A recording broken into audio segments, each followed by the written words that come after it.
pouquinho para vocês do contexto no qual esse livro foi escrito, porque é exatamente assim que o livro começa. O livro começa nos situando aonde nós estamos na história bíblica. Nós acabamos de sair de uma série de Daniel que nós estávamos lá na frente, quando o povo estava cativo na Babilônia. Agora, em Ruth, nós voltaremos muito tempo atrás. Estaremos precisamente logo após de Josué. Depois que ele conquista a terra prometida, o povo se estabelece, dando início ao período chamado período dos juízes. O período dos juízes é marcado por ser um dos piores períodos da história de Israel. Logo após o povo conquistar a terra prometida, a terra que mana leite e mel, o povo esquece das ordens da aliança e então eles entram em um ciclo de pecado que vai acontecer ao redor de todo o livro. O livro de Juízes, ele é marcado por uma frase que, se você está em Ruth, você pode voltar à página anterior da sua Bíblia e ver Juízes no último capítulo do seu último versículo, que é o refrão do livro de Juízes. Eu ia até dizer um refrão que se repete, para mim ser até redundante.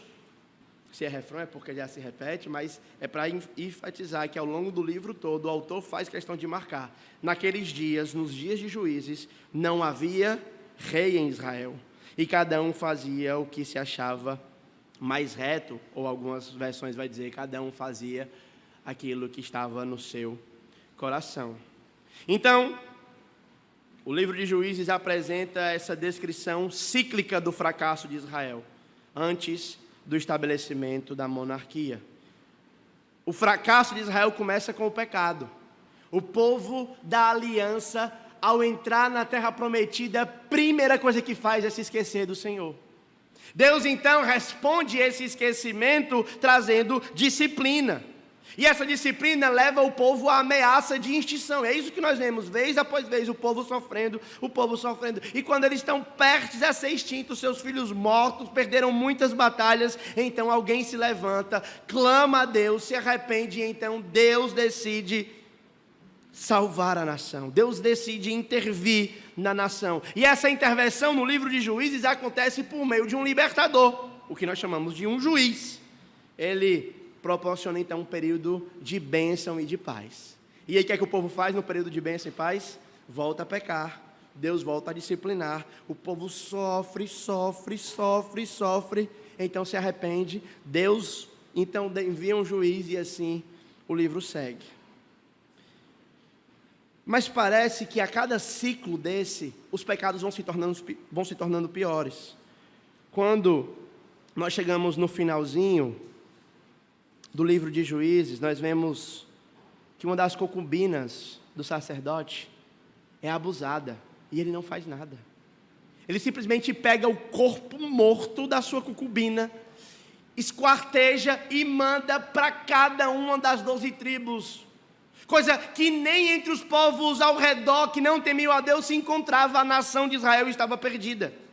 Por isso, então, em Ruth, o nosso autor já começa dizendo: nos dias que os juízes julgavam a terra, houve fome. Se você está familiarizado com as expectativas da terra, isso deve lhe assustar. Porque quando Josué vai encorajar o povo a serem fortes e corajosos para tomarem a terra por herança, qual é a principal marca da terra? É uma terra que mana leite e mel. Os espias trouxeram cachos de uva que 12 homens eram necessários para carregar. Mas por conta do pecado, a terra que mana leite e mel agora cessou de chover. E o povo está faminto. O povo está com fome. Então tem esse homem de Belém de Judá. E aqui é um jogo de palavras que não dá para pegar aqui no português, mas a palavra Bethlehem significa casa do pão. A cidade de Belém. E ele então está dizendo: faltou pão na casa do pão. Houve fome em Israel. E esse homem então, para fugir da fome, ele decide habitar na terra de Moabe. Essa é uma outra coisa que deve assustar o leitor da palavra de Deus, porque ao longo, se você vem lendo a palavra de Deus antes de Ruth, todo mundo está querendo conquistar a terra, ganhar a terra é a terra prometida, mana, leite e mel, nós vamos ficar nessa terra por tudo, não queremos sair. Mesmo em Daniel, o povo está querendo voltar para a terra, mas aqui por causa da fome, esse homem decide sair da terra prometida, e não somente sair da terra prometida, mas ele vai para a terra de Moabe. Se você não está lembrado, eu faço questão de refrescar a sua memória. Moabe é um dos filhos de Ló. E o filho de Ló é filho de um incesto. A filha mais velha de Ló embriagou o próprio pai para conceber do seu pai. Então deu o nome de Moabe e ele fundou uma nação rebelde contra o Senhor. Essa nação é uma nação de prostitutas cultuais. Essa é uma nação que em Deuteronômio diversas vezes o Senhor proíbe qualquer tipo de relacionamento de Israel com os moabitas. Mas ele vai habitar em Moabe com sua mulher e seus 2 filhos. Este homem se chamava Elimeleque. Essa palavra também é interessante, o nome dele é muito significativo. El é o nome hebraico para Deus e Melech é o nome hebraico para rei. O nome dele diz, o Senhor é o meu rei, mas ele não age digno do seu nome. Ele foge para a terra de Moabe. Sua mulher se chamava Noemi, seus filhos Malom e Quilion. Eles eram da cidade, do bairro, eu vou colocar aqui nos nossos termos, de Efrata. Eles eram de Israel. Em Israel eles moravam em Judá eles moravam em Belém, e em Belém eles eram de Efrata. Você está lembrado de alguma coisa que acontece em Efrata? Pequena Belém Efrata, de modo nenhum és as menor entre a tribo de Israel, porque de Belém Efrata sairá o quê? O Salvador. Mas esse homem efrateu, de Belém, da cidade que o Senhor havia dito que o cetro não se arrebataria. Por isso que o nome dele talvez seja Elimeleque, por a ideia dessa expectativa de o rei que viria de Belém. Mas ele decide sair.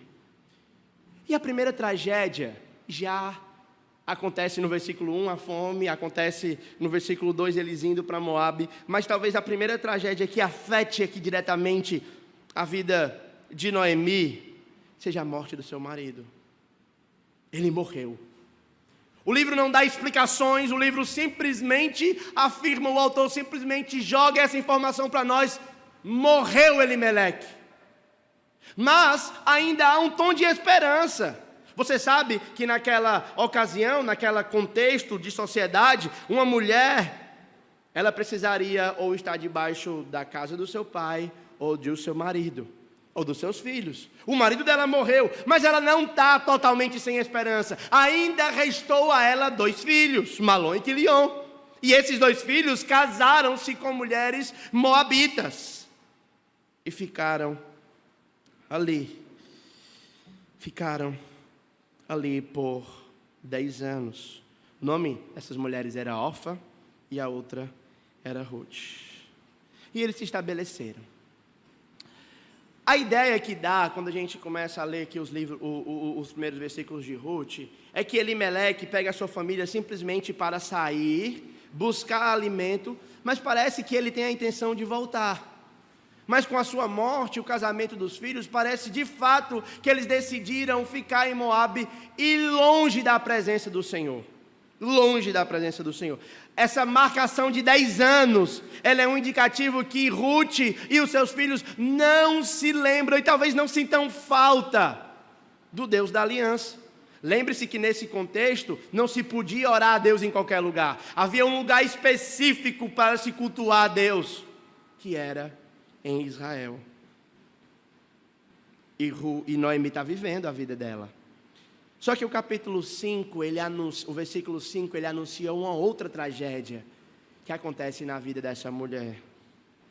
A morte de ambos os filhos, Malom e Quilion. Assim, a mulher. E agora é interessante como o livro não fala mais o nome dela. Agora fala ela como mulher, para contrastar a realidade que seria terrível dela viver naquele contexto. Ficou desamparada. Seus filhos e seus maridos haviam morrido. O que é que então Noemi, Orfa e Ruth farão em Moabe? O que é que elas farão mediante tamanha tragédia? O livro mais uma vez não diz a razão pela qual os seus filhos morrem. E aqui cabe uma pergunta muito interessante para nós. O que nós fazemos quando as tragédias acontecem na nossa vida? Uma tragédia é chamada de tragédia porque na maioria das vezes elas não dão explicação. Existem sofrimentos que são pré-anunciados, é verdade. Mas existem outros tipos de sofrimento que são totalmente inesperados. Como a morte de 2 jovens, de 2 filhos. O que fazer então quando a providência de Deus, quando o guiar de Deus da nossa vida se torna amargo? É para isso então que nós somos levados do versículo 6 ao versículo 14. Eu queria ler com vocês essa porção mais uma vez. Então se dispôs ela com as suas noras e voltou da terra de Moabe. Porquanto nessa terra, em Moabe, ela ouviu que o Senhor se lembrara do seu povo, dando-lhe pão. Volta a ter pão na casa do pão. Saiu, pois, ela com as suas 2 noras, do lugar onde estava, e indo elas caminhando de volta para a terra de Judá, disse-lhe Noemi: ide, voltai cada uma à casa de sua mãe, e o Senhor use convosco de benevolência, como vocês usaram com os que morreram e comigo.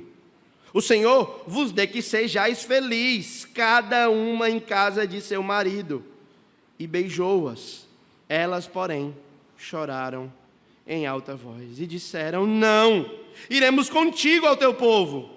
Porém Noemi disse: voltai, minhas filhas, porque ireis comigo, tendo eu ainda no ventre filhos, para que vocês tendo ainda no ventre filho para que você seja por marido, tornai, minhas filhas. Ide-vos embora, porque sou velha demais para ter marido, e ainda quando eu dissesse, tenho esperança, ou ainda que essa noite tivesse marido e houvesse filhos, vocês esperariam até que os meus filhos viessem a ser grandes? Vocês se absteriam de tomar maridos para vocês? Não, minhas filhas, porque por vossa causa a mim me amarga o Senhor ter descarregado contra mim a sua mão. Então de novo choraram em alta voz. Orfa com um beijo se despediu de sua sogra, porém Ruth se apegou a ela. O que fazer quando a providência de Deus é amarga na nossa vida? Quando uma tragédia sem que nós esperássemos se estabelece em nossa vida? Em certo sentido, Noemi decide voltar para a presença de Deus. Mesmo tendo passado 10 anos fora dos arraiais de Israel, mesmo tendo passado 10 anos sem cultuar a Deus, sem adorar a Deus, ela decide voltar para a terra de Moabe. E a razão disso é porque ela se lembrou que o Senhor, ouviu falar que o Senhor se lembrou do seu povo, e talvez ela tenha pensado, se o Senhor teve misericórdia do povo, pode ser que Ele também tenha misericórdia de mim na minha situação. E saiu ela com as suas 2 noras do lugar de onde estivera. Aqui há uma aplicação, e eu não quero focar a nossa atenção sobre os relacionamentos pessoais. O capítulo 1 de Ruth, a história de Ruth, não é sobre relacionamentos humanos, é sobre como Deus transforma o mal em bem, certo? Mas nós não podemos deixar de mencionar a realidade do relacionamento entre nora e sogra. E talvez tenha algumas aplicações aqui, porque eu quero encorajar as mães dessa igreja a serem sogras tão boas, que mesmo que o seu filho morrer, a sua nora queira continuar morando com você. Amém, irmãs? Amém. Amém. Oh, glória. Eu vou dizer de novo para você ver se... Eu quero encorajar você a ser uma sogra tão boa, que ainda que o seu filho morra, a sua nora queira continuar morando com você. Amém. Oh, glória.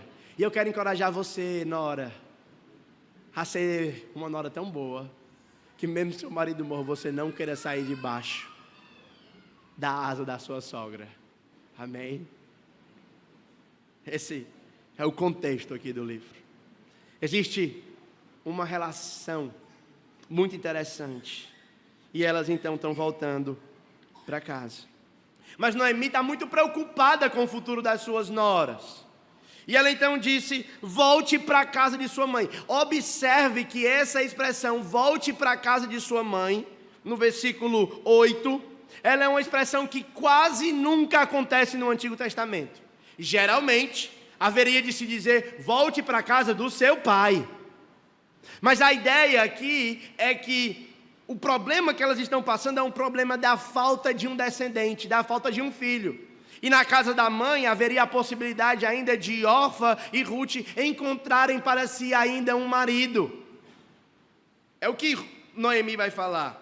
E ela então agradece a benevolência de Orfa e de Ruth para com ela, e ela clama que o Senhor use de benevolência com vocês. O verso 9, Noemi vai dizer para suas noras que o Senhor dê que sejam felizes. E essa palavra é muito importante, porque a ideia de felicidade aqui é a ideia de abrigo.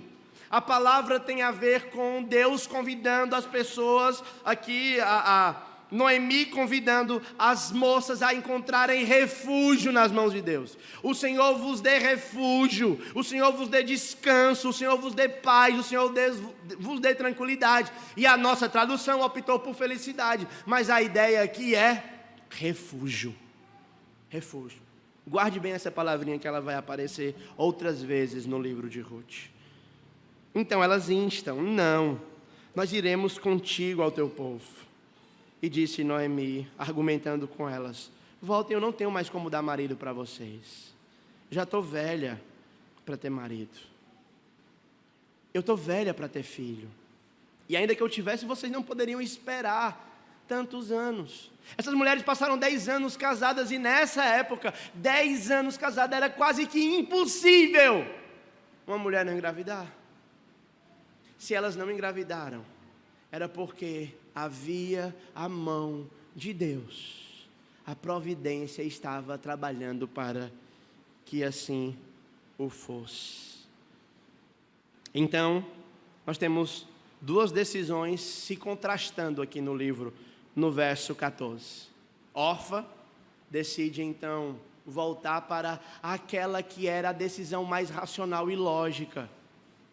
Orfa então decide: de fato, essa senhora não tem mais nada o que dar. Se eu voltar para Belém com ela, nós vamos ser viúvas lá, não vai ter como eu casar, eu sou uma estrangeira, eles não vão querer saber de mim, eu vou realmente voltar para a casa da minha mãe, e é mais fácil que eu encontre um novo marido para mim. Ela tomou a decisão mais lógica. Orfa tomou a decisão que fazia mais sentido racionalmente, mas Ruth é uma doida. Ela diz para a sua sogra: eu vou me apegar a você. E então, ela vai dizer mais na frente: para onde tu for, eu irei. Para onde tu repousar, eu repousarei. A palavra repousar aparecendo mais uma vez: o teu Deus será o meu Deus, e o teu povo será o meu povo. E aqui, meus irmãos, no verso 15, nós temos Noemi instando com Ruth para que ela fique em Moabe. Eis que a tua cunhada, ou concunhada, voltou ao seu povo e aos seus deuses. Também tu volta após a tua cunhada. Olha só como o autor faz questão de marcar a ideia de que naquela época o relacionamento com Deus dependia do local que você morava. Ficar em Moabe significa não só voltar para Moabe, mas também significa fazer o quê? Voltar para os seus deuses. E Noemi, que conhecia o povo de Deus, está aconselhando Ruth a continuar como idólatra. Mas Ruth usou da tragédia. O mal que sobreveio na Ruth foi transformado em bem, porque este mal deu a Ruth a oportunidade de exercer a sua fé no Deus de Israel. Então ela responde, esse que é um dos textos mais conhecidos do livro de Ruth, no verso 16: não me instes para que eu te deixe e me obrigue a não seguir-te. Porque aonde quer que fores, irei eu. Onde quer que pousares, ali pousarei eu. O teu povo é o meu povo, e o teu Deus é o meu Deus. Onde quer que morreres, morrerei eu, e aí serei sepultada. Faça-me o Senhor que bem lhe aprovesse. Outra coisa, que não a morte, que não seja a morte me separar de ti. Ruth aproveitou todo o mal que se instaurou na sua vida para depositar sua fé no Deus de Israel. E ela está dizendo para Noemi: não, Noemi, não é que eu vou só te seguir, eu também vou dedicar a minha vida ao Deus do seu povo. Ele será o meu Deus, eu serei do seu povo, e eu estou completamente entregue na mão do Senhor. Faça o Senhor o que lhe aprouver. Essa não é uma das marcas definitivas da conversão? Total entrega nas mãos do Senhor. Será que você nessa noite poderia dizer a semelhança de Ruth: eu estou tão entregue nas mãos do Senhor, que Ele pode fazer comigo o que bem lhe aprouver? Ainda que o que aprouver o Senhor seja levar meu marido, meu cunhado e o meu sogro. Ainda que a vontade do Senhor seja não me dar filhos e me tornar uma viúva.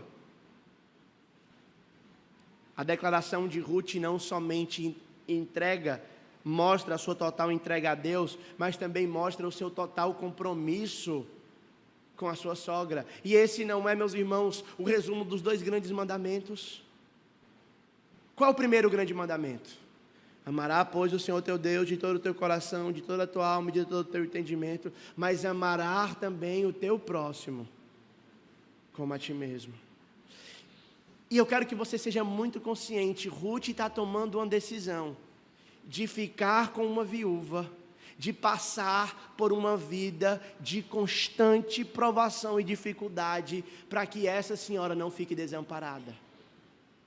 E mais, não é somente a condição de Noemi que é desfavorável. Noemi também se torna uma pessoa amargurada. E Ruth foi tão transformada pela fé em Yahvé, que ela está dizendo: eu vou dedicar a minha vida para uma pessoa amargurada e que não pode me dar nenhum tipo de retorno financeiro, simplesmente porque eu quero servir a Deus. Uma das marcas da nossa conversão é que o Senhor molda as nossas afeições, pensamentos e disposição para aturar pessoas difíceis. Isso é o que a igreja acontece. Na igreja nós somos repletos de pessoas difíceis de relacionamento. Muitas vezes o problema entre sogra e nora se dá pela dificuldade de relacionamento. Porque muitas vezes nós não decidimos não amar a amargura e o pecado do outro. O verso 19 então mostra elas voltando e chegando em Belém. E é interessante, né? Eu gosto de pensar aqui que Noemi é como uma crente desviada que passou um bom tempo longe da presença do Senhor. E ela está voltando agora e ela chega em Israel. E ela chega na cidade. E a cidade toda se comoveu por causa dela. E as mulheres diziam: essa aí não é a Noemi? E ela respondeu: não me chamem Noemi, me chamem de Mara, porque grande amargura me tem dado Todo-Poderoso.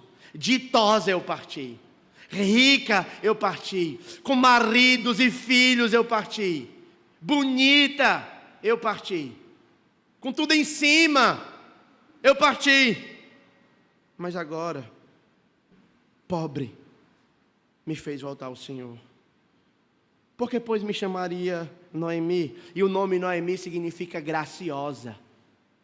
Ela está dizendo, não há graça nenhuma em mim. A forma como Noemi está lidando com a tragédia na sua vida é amargura. E eu quero que você seja muito consciente disso, meu irmão e minha irmã. Se um dia você for exposto a qualquer tipo de situação que seja uma tragédia, dor e sofrimento, uma luta vai começar no seu coração. E essa luta é para você se tornar ou não uma pessoa amargurada com a sua dor. Muitas vezes as pessoas são amarguradas com a sua dor porque não sabem lidar com a perda daqueles a quem eles amam. Muitas pessoas, às vezes as pessoas são amarguradas porque as outras não suprem a expectativa que ela mesma criou. Às vezes a amargura se dá porque nós não estamos plenamente contentes em Cristo.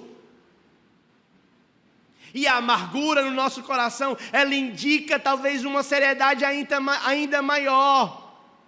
Porque a amargura ou aquilo que lhe amargura pode ser uma declaração de que você não precisa somente de Cristo para viver uma vida feliz e graciosa. Você precisa de Cristo e filhos, Cristo e um casamento saudável, Cristo e um bom emprego. Mas deixa eu lhe dizer para você uma coisa, não tem nenhuma garantia que eu ao chegar em casa encontrarei minhas filhas lá. Eu não tenho uma garantia que eu mesmo chegarei em casa com as minhas duas pernas. Eu não tenho garantia nenhuma da minha saúde. Eu não tenho garantia de que a minha esposa vai viver comigo tantos anos quanto eu gostaria. Eu não tenho garantia que vocês vão me querer pastoreando aqui por muito tempo, por mais que eu ame isso. Meu ministério me pode ser tirado. Os meus filhos me podem ser tirados. A minha esposa me pode ser tirada. A minha voz pode me ser tirada. E se quando eu perder algumas dessas coisas, uma amargura se instaurar no meu coração, é porque talvez eu esteja condicionando o meu contentamento a Cristo e família, a Cristo e igreja, a Cristo e uma voz para poder servir ao Senhor. Mas o convite da graça nessa noite que nós devemos ter é que eu preciso única e exclusivamente de Cristo, porque todas as outras coisas podem lhe ser tiradas. A única coisa que nunca vai ser tirada de você é Cristo Jesus. Por isso mesmo, tendo enterrado 2 filhos e um marido, e passando por profunda dificuldade, você tem Ruth de um lado, feliz da vida, mas você tem Noemi de um lado, amargurada. Veja que ela define a sua vida pelo seu sofrimento. Ela diz, eu não quero que vocês olhem para mim como graciosa, eu quero que todo mundo olhe para mim como Mara, porque eu estou amargurada. E ela faz questão de mostrar isso para todo mundo.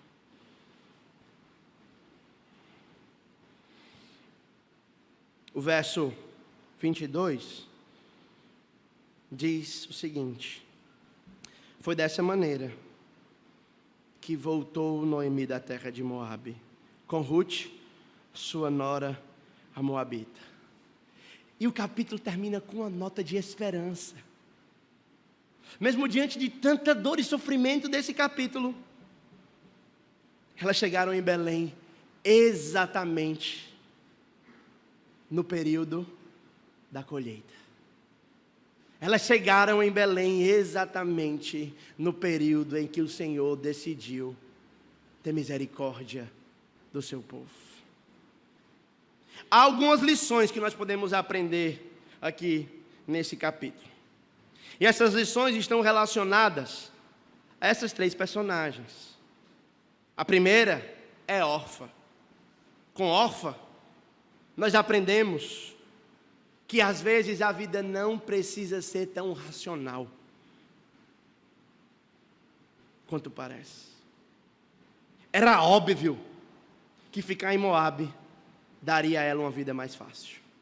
Era óbvio que ficar em Moabe daria para ela a possibilidade de um marido. Era óbvio que em Moabe ela poderia ter filhos, e não passar por dificuldade financeira. Mas uma coisa Moabe não poderia oferecer para a órfã: presença de Deus, relacionamento com Deus e principalmente salvação. Todos nós vamos lidar com uma decisão semelhante à de órfã. Todos nós, você vai lidar. Porque algumas vezes entregar a vida para Jesus, servir o caminho do Senhor, vai lhe fazer passar por provação. Eu costumo dizer que existe assim, todo ser humano, na experiência que depois de Adão, vai sofrer uma medida ou outra na vida, certo? Vai passar por algum tipo de dificuldade. Mas, quando se é cristão, você coloca uma carga maior de sofrimento do que já tem só por ser humano.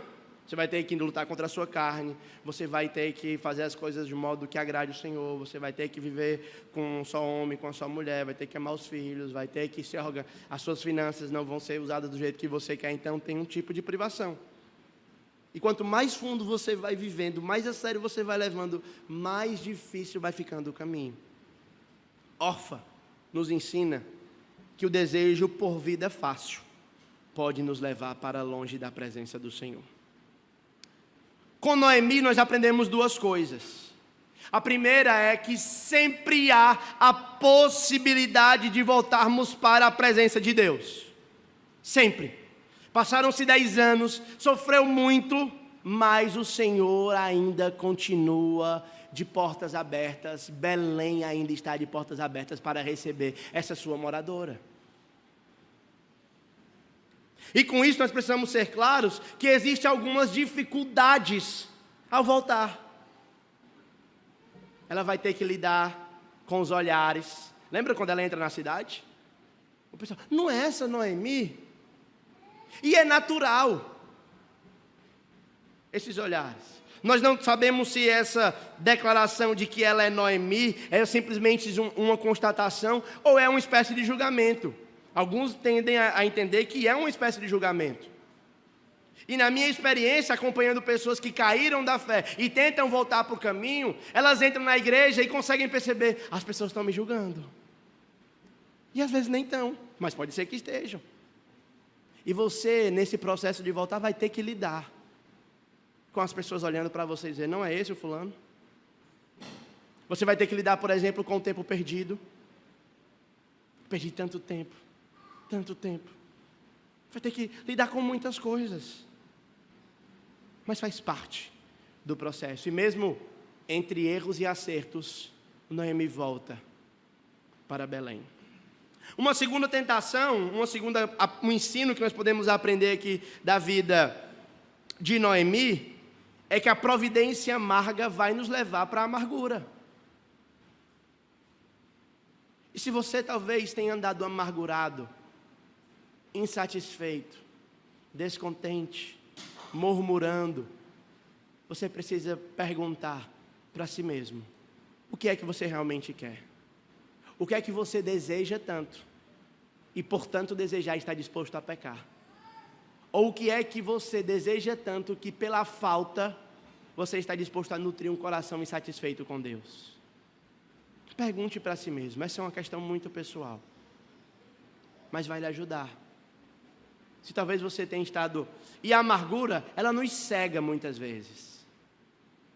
Noemi, quando volta, ela diz que voltou sem nada.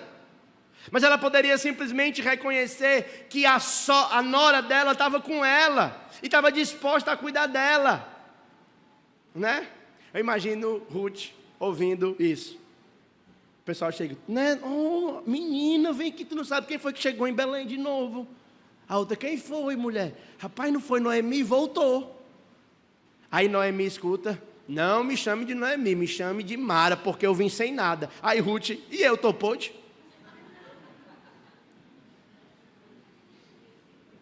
Né? Então, a amargura, às vezes, ela lhe traz uma limitação de visão. Cuidado, para que se você não está amargurado, às vezes uma pessoa amargurada, insatisfeita, ela diz assim, mas no meu trabalho não tem nada que preste. O meu marido não faz nada por mim. A minha esposa não faz nada por mim. Aí eu disse, eu entendo que o seu trabalho pode não ser tão bom quanto você gostaria. Eu entendo que o seu marido pode não ser tão bom quanto você gostaria. Eu entendo que a sua esposa pode ser não tão bom quanto você gostaria, mas não faz nada? Será que realmente isso condiz com a verdade?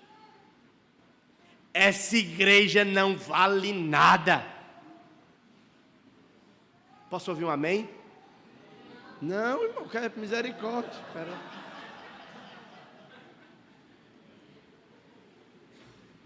É assim que pessoas amarguradas interpretam as coisas. Esse meu filho não faz nada que preste. Lembra de Elias? Vocês lembram de Elias?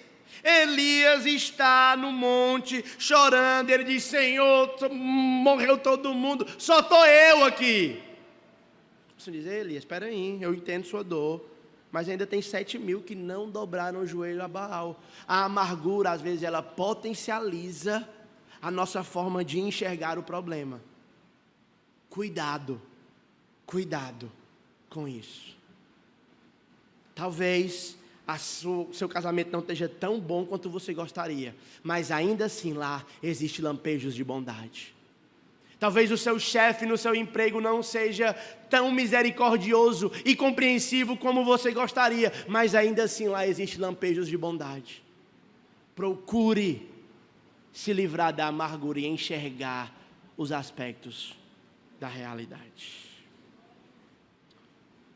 Agora Ruth também nos ensina algumas coisas. Primeira coisa que Ruth nos ensina é que todo e qualquer estrangeiro que buscar refúgio nos braços de Deus vai encontrar descanso. Ela era uma moabita, mas ela foi para os pés do Senhor e ela encontrou refúgio para si. A bênção de Noemi procurava que você encontre refúgio no marido. E Orfa tentou encontrar no marido. Nós não sabemos que fim levou Orfa. Mas Ruth disse não. Primeiro lugar que eu vou encontrar refúgio é no Senhor. E as marcas de quem encontrou refúgio em Ruth é a misericórdia. É a misericórdia para tratar e viver com alguém amargurado. Uma das marcas que você foi transformado pelo Evangelho é que você sabe lidar com pessoas difíceis. Certo? No capítulo 1, uma pessoa é muito difícil. Noemi é difícil. E talvez a redenção para os problemas entre nora e sogra seja a misericórdia. O olhar mais misericordioso. Seja o desejo ou a quebra e a morte de toda e qualquer expectativa de reciprocidade. Seja um amor incondicional. Eu vou decidir amar. Eu vou decidir pagar o mal com o bem. Porque foi assim que o Senhor me tratou. Mas eu não posso terminar a nossa história pensando somente nessas três personagens. Porque no final das contas elas não são os personagens principais desse livro, desse capítulo, e nem de toda a Bíblia. Elas são simplesmente coadjuvantes que nos amostram para o verdadeiro personagem que está movendo por trás da história. É o Senhor soberano. É o Senhor quem traz a fome, é o Senhor quem recebe, é o Senhor que levanta a tragédia na vida de Noemi, como ela mesma diz. É o Senhor que está guiando e está levantando a sua providência para tudo. O personagem principal, meus irmãos, desse capítulo é o Senhor. E aqui nós vemos o principal ensino do capítulo, que é o quê? Eita, os retóricos estavam errados. O Senhor soberano transforma o mal em bem. O capítulo começa com muitas tragédias sendo anunciadas. Não é mesmo? Mas essas tragédias são as ferramentas que Deus usa para trazer Noemi de volta para os seus caminhos. Porque Ele transforma mal em bem. A tragédia da morte de Malom, Quilion e da fome é o meio que Deus usa para levar Ruth à fé. Se talvez tivesse tudo dado certo, se os rapazes tivessem estabelecido, os filhos tivessem vindo, Ruth morreria como uma pagã. Mas porque Deus é especialista em transformar mal em bem, a tragédia que veio sobre a vida de Ruth a levou para os caminhos do Senhor, a levou para conhecer o Deus de Israel, levou ela para buscar refúgio debaixo das asas de Yahvé. Mas se nós sairmos do livro de Ruth, do capítulo 1, e voltarmos para as páginas da Bíblia, nós vamos ver que esse padrão, Deus transformando o mal em bem, não é a primeira vez que aparece aqui. Quando Deus cria o mundo, Ele cria o mundo perfeito, estabelece o mundo perfeito e diz: Adão, não coma desse fruto do conhecimento do bem e do mal. Adão come. Então Deus anuncia que viria o descendente da mulher, esmagaria a cabeça da serpente, e faz a promessa do Messias, porque ele é especialista em transformar o mal em bem. Quando os irmãos de José vendem ele como escravo para o Egito, ele vai como escravo, chega pobre no Egito, sofre um bocado, mas Deus é especialista em transformar mal em bem, coloca José como o segundo homem mais importante do Egito, e ele vai prover alimento para todos os povos daquela época, mesmo para os israelitas. Quando os irmãos de José descobrem isso, eles choram e pedem: meu irmão, me desculpe. José olha para os seus irmãos e diz: não precisam se desculpar, meus irmãos, porque vocês intentaram mal contra mim, mas Deus fez o quê? Transformou o mal em bem. Aí nós precisamos ir para Cristo, meus irmãos, que deixou a sua glória, que assumiu a forma de servo e que decidiu receber todo o mal da humanidade causado pelo nosso pecado sobre ele. Havia uma tragédia instaurada. O Filho de Deus foi traído por 30 moedas, foi posto no madeiro, e a maior de todas as tragédias, o Pai abandonou o Filho, foi traspassado, moído pelos nossos pecados, o mal veio na vida dele. Mas o mal não foi a última palavra, porque Deus é especialista em transformar o mal em bem. No domingo pela manhã a luz raiou, Ele ressuscitou e venceu a morte, mostrando de uma vez por todas, cabalmente, que Deus transforma o mal em bem. Todo cristão, ao ler Ruth capítulo 1, deve ser lembrado dessa verdade. O Senhor soberano é especialista em transformar o mal em bem. Eu finalizo perguntando para você: como é que você interpreta o mal na sua vida?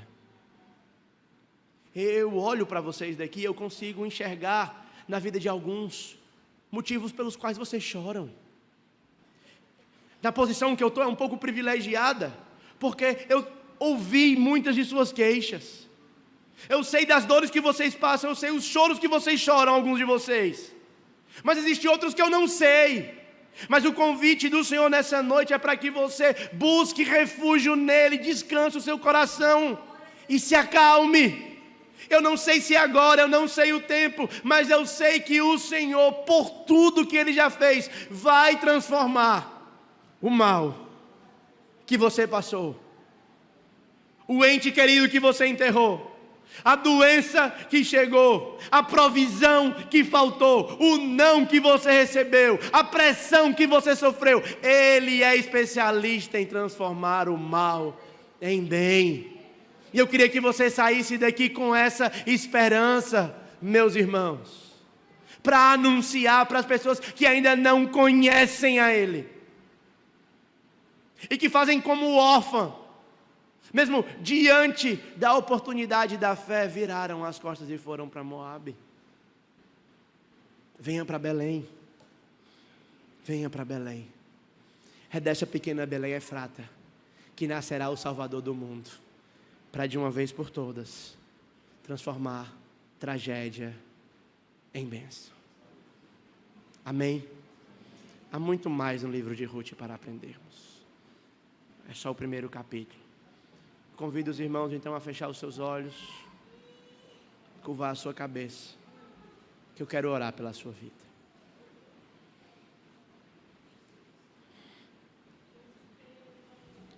E enquanto você faz isso, enquanto você ora, eu convido você a colocar o seu coração diante do Senhor. Talvez a dificuldade, a luta da sua vida possa trazer alguma amargura para você, mas hoje é uma noite que você é convidado para se libertar da amargura. Talvez você olhe para o passado e veja dor, e isso lhe faça sofrer, e veja injustiça, isso lhe cause raiva. Mas hoje há um convite da graça, convidando você a se libertar da amargura. Há um convite da graça, dizendo: mesmo que eu não compreenda os teus caminhos, mesmo que eu não entenda, eu sei que o Senhor é especialista em transformar mal em bem. Talvez você, como Noemi, está aqui nessa noite e decidiu ir para a terra de Moabe, para longe da presença do Senhor. Mas hoje o convite para você é que, assim como Noemi, você volte para os caminhos de Deus. Eu convido, se talvez você está aqui está afastado, hoje é o tempo, o dia é hoje para você se arrepender dos seus pecados e crer em Jesus. Talvez se você está aqui, você não é como Noemi, você é como Ruth, um estrangeiro, nunca ouviu falar de Yahvé, nunca ouviu falar de Cristo como um salvador de sua vida e redentor de pecados. Mas nessa noite o convite da graça se estende a você: arrependa-se dos seus pecados e creia no Evangelho. Vamos orar. Senhor, nós estamos diante de Ti mais uma vez, certos, confiantes, que o Senhor é quem transforma o mal em bem. O mal pode ter batido em nossa porta, assolado o nosso corpo, apertado o nosso coração, mas nós vimos hoje que Ele não tem a palavra final, e que no tempo propício o Senhor o transformará em bem, ainda que o bem seja santificação, seja mais conhecimento do Senhor, seja total dependência. Senhor, eu oro por consolo, eu oro por Tua visitação no coração dos meus irmãos. Ministra graça nessa noite, Senhor. Eu oro por libertação de amargura nessa noite. Eu oro para que os irmãos reinterpretem o passado sofrido, a providência amarga na vida deles, que eles olhem com os olhos da graça. Eu oro por reconciliação nessa noite, Senhor. Eu oro por salvação nessa noite, Senhor, para que o Senhor faça aquilo que nós não podemos fazer. Que o Senhor nos abençoe. Nós oramos essas coisas em nome de Jesus. Amém. Que Deus te abençoe, meu irmão. Que Deus te abençoe, minha irmã.